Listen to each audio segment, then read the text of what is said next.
नमस्कार दोस्तों, S Arya classes में आपका स्वागत है। आई होप कि आप अच्छे होंगे, खुश होंगे, प्रसन्न होंगे।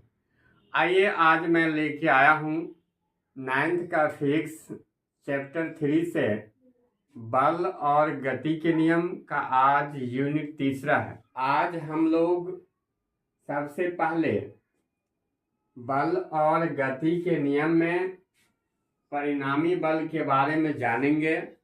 इसके बाद जानेंगे कि परिणामी बल कितने प्रकार के होते हैं, फिर उसका डिफिनेशन उदाहरण के साथ, फिर गैलीलियो के प्रयोग को समझेंगे। तो आइए हम स्टार्ट करते हैं। सबसे पहले परिणामी बल को जानेंगे। परिणामी बल होता क्या है? तो देखिए कि किसी वस्तु पर लगने वाला वह अकेला बल, अर्थात किसी वस्तु पर लगने वाला वह अकेला बल जो उस वस्तु पर एक साथ क्रियाशील अनेक बलों के प्रभाव के समान हो, तो ऐसे बल को हम कहते हैं परिणामी बल। आप देख लीजिए कि एक ये वस्तु है, इस वस्तु पर F1, F2, F3 और एक बल लग रहा है। इस वस्तु को इस तरफ खींच रही है और एक दूसरा बल F जो इस दिशा में लग रही है। और देख रहे हैं कि दोनों बल का जो परिणाम है वह क्या है? समान है, अर्थात प्रभाव क्या है? समान है। तो ऐसे बल को हम कहते हैं परिणामी बल। अब देखिए, परिणामी बल दो प्रकार के होते हैं, संतुलित बल और असंतुलित बल। संतुलित बल और असंतुलित बल। संतुलित बल को बैलेंस फोर्स कहते हैं। संतुलित बल को क्या बोलते हैं? बैलेंस फोर्स बोलते हैं। अब देखिए, जब किसी वस्तु पर एक साथ अनेक बल इस प्रकार क्रियाशील हो कि उसका परिणामी बल शून्य हो, अर्थात जब किसी वस्तु पर एक साथ कई बल लगा दिए जाए और उसका परिणाम शून्य होता है, तो ऐसे बल को हम कहते हैं संतुलित बल। ऐसे बल को क्या कहेंगे हम? संतुलित बल। दूसरे शब्दों में, अनेक बल एक साथ क्रियाशील होने के बावजूद भी उस वस्तु की स्थिति में परिवर्तन नहीं होता है, तो ऐसे बल को हम कहते हैं संतुलित बल। आप देखेंगे कि एक ये वस्तु है, इस पर एक साथ 1, 2, 3, 4 कई बल लग रहे हैं, सभी दिशाओं में लग रहे हैं और इस वस्तु की स्थिति ज्यों का त्यों बना हुआ है। ऐसे बल को हम क्या कहेंगे? संतुलित बल कहेंगे। दूसरा है असंतुलित बल, जिसको अनबैलेंस्ड फोर्स कहते हैं, अर्थात जब अनेक बल किसी वस्तु पर एक साथ क्रियाशील हो और उनका परिणामी बल शून्य न हो, अर्थात कुछ न कुछ रिजल्ट देगा, तो ऐसे बल को कहेंगे असंतुलित बल। ए टीम और बी टीम इस वस्तु पर फोर्स लगा रही है, ए टीम खींच रही है इस दिशा में, बी टीम खींच रही है इस दिशा में। यदि ए टीम इस वस्तु को अपनी ओर खींच लेता है, तो हम कह सकते हैं कि ए का जो परिणामी फोर्स है इज ग्रेटर देन बी, अर्थात ए का जो बल लग रहा है बी से ज्यादा है। तो ऐसे बल को हम क्या कहते हैं? असंतुलित बल कहते हैं। आइए गैलीलियो का प्रयोग देखते हैं। एक महान वैज्ञानिक, इटली के एक महान ऐसे वैज्ञानिक, सर्वप्रथम वो बताया कि जब गतिशील वस्तु पर कोई बल कार्य नहीं करता है, अर्थात कोई बल नहीं लग रहा है, तो वह वस्तु अनंत काल तक चलती रहती है, अर्थात रुकती नहीं है वो वस्तु, जब तक उस पर कोई बल कार्य नहीं करता है। आप देखिए कि न समतल पर कोई वस्तु है, ऊपर से नीचे आ रहा है, इसका वेग अभी वहां पर v है, जैसे वस्तु नीचे आया वेग v1 हो गया। इसी प्रकार यहाँ से वस्तु यहाँ आया, इसका v1 है, इसका v है, ये चल रहा है, इसका वेग v है, इसका वेग v1 है। इसी प्रकार एक लोलक में देख रहे हैं कि ये ऊंचाई तक जाती है, फिर यहाँ तक आती है, इस प्रकार ये अगर कोई बाहरी फोर्स, क्या हवा का अवरुद्ध हो या कोई दूसरा बल हो, ये घर्षण बल हो, यदि कार्य नहीं करता है तो ये वस्तु लगातार कंटिन्यूअस चलती रहती है और जैसे ही कार्य करेगा फिर उसकी गति रुक जाती है।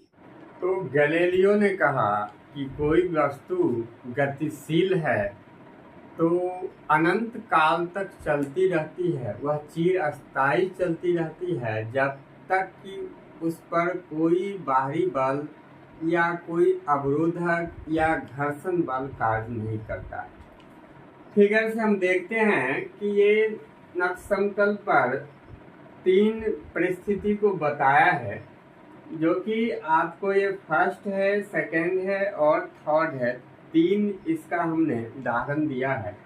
देखिए कि ये वस्तु है, इसकी प्रारंभिक स्थिति है, इसकी अंतिम स्थिति है, यहाँ भी वस्तु की प्रारंभिक अंतिम स्थिति है और ये भी स्थिति है। तो देख रहे हैं कि जब कोई कांच की गोली नत समतल से सीधे लुढ़काई जाती है तो दूसरे नत समतल पर ऊपर की ओर प्रारंभिक ऊंचाई तक पहुंच जाती है, जो कि स्थिति इसमें दिखाई दे रहा है। कभी कभी ऐसा भी होता है कि ये नहीं पहुंच पाता उस ऊंचाई तक। इसका कारण है कि कहीं न कहीं कोई अवरोधक बल कार्य कर रहा है, क्योंकि गोली और स्पर्श सतहों के बीच कौन सा बल कार्य कर रहा है? अवरोधक बल, अर्थात इसको घर्षण बल कहते हैं। देखिए, यदि नत समतल को चिकना बना दिया जाता है, उसको प्लेन कर देते हैं तो और उस प्रयोग को फिर से दोहराते हैं तो देखते हैं कि वह प्रारंभिक ऊंचाई को प्राप्त कर लेता है, अर्थात जिस ऊंचाई से चली थी उतना ही ऊंचाई पर जाके वह पहुंच जाती है। तो हम देखते हैं, अर्थात गैलीलियो ने एक निष्कर्ष निकाला। इस निष्कर्ष पर पहुंचा कि क्षैतिज समतल के अनुरेख गति चिरस्थायी होता है। क्षैतिज समतल के दिशा में जब कोई वस्तु चलती है, यदि गति करती है, कोई अवरोध नहीं है, कोई विरोध नहीं है, कोई घर्षण बल कार्य नहीं कर रहा है, तो वह चिरस्थायी अनंत काल तक चलता रहता है। ये क्या कहा गैलीलियो ने? कहा, ये निष्कर्ष निकाला। अब आइए देखते हैं कि न्यूटन गति के नियम। गैलीलियो के ही नियम से न्यूटन गति का नियम आया, उसी के जड़त्व नियम से आया। 1686 ईस्वी में, जिस वर्ष गैलीलियो की मृत्यु हुई थी, उसी वर्ष न्यूटन साहब का जन्म हुआ था। एक बहुत बड़ा संयोग था। और 1686 ईस्वी में न्यूटन महोदय ने अपनी लिखित पुस्तक प्रिंसिपिया में गति के 3 नियम दिए। पहला नियम दिए कि देखिए, प्रत्येक वस्तु विराम की अवस्था या किसी सरल रेखा में एक समान गति से चल रहा है, तो वह तब तक चलता रहेगा जब तक उस पर बाहरी बल कार्य नहीं करता। अर्थात वस्तु यदि प्रारंभिक स्थिति में है तो स्थिति को बरकरार रखेगी। प्रारंभिक स्थिति से अभिप्राय हो सकता है वस्तु गतिशील हो या विराम में। जब तक उस पर बाहरी बल कार्य नहीं करेंगे तब तक वस्तु उसी अवस्था को बनी रहेगी। इस नियम को न्यूटन गति का प्रथम नियम कहते हैं और इसे गैलीलियो के जड़त्व नियम के नाम से भी जाना जाता है, क्योंकि गैलीलियो के जड़त्व का भी यही नियम था कि वस्तु एक समान गति से या विराम अवस्था में तो उसी अवस्था को बनाए रखेगी जब तक उस पर कोई बल कार्य नहीं करेगा। अर्थात वस्तु प्रारंभिक स्थिति में है तो उसी स्थिति में रहेगी जब तक कोई बाहरी बल कार्य नहीं करे। तो आइए देखते हैं कि ये जो जड़त्व है होता क्या है। तो जड़त्व है किसी वस्तु का वह स्वाभाविक गुण है जिस गुण के कारण वस्तु विराम की अवस्था अथवा एक समान गति की अवस्था को बनाए रखता है। दूसरे शब्दों में हम ये कह सकते हैं कि वस्तु यदि प्रारंभिक अवस्था में है तो अवस्था को तब तक नहीं बदलती है जब तक उस पर कोई फोर्स कार्य नहीं करता।